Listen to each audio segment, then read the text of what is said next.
Il était une fois dans un petit village enneigé, une légende qui circulait parmi les enfants. On parlait d'un Père Noël pas comme les autres, un homme au sourire sinistre, dont les rires résonnaient dans les nuits froides.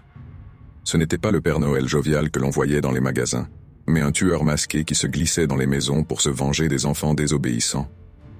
La veille de Noël, les jeunes du village, pleins de courage, décidèrent de braver la légende.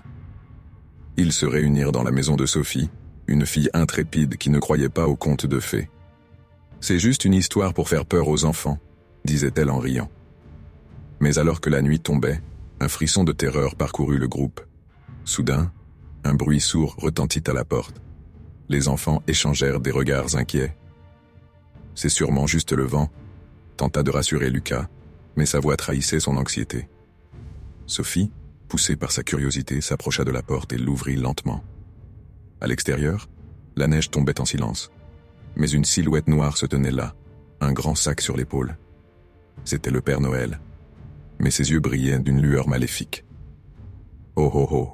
dit-il d'une voix glaciale. « Vous avez été très désobéissants cette année. » Les enfants poussèrent un cri et se précipitèrent en arrière. Mais la porte se ferma avec un claquement sourd. Le Père Noël entra, armé d'une hache ornée de flocons de neige. « Vous pensiez pouvoir échapper à ma colère ?» demanda-t-il, un sourire cruel sur le visage. Un à un, les enfants disparurent dans l'obscurité de la maison, les cris se mêlant aux éclats de rire du Père Noël. Au matin de Noël, le village découvrit la maison vide, avec seulement un sapin décoré de guirlandes rouges, et une odeur de désespoir flottant dans l'air.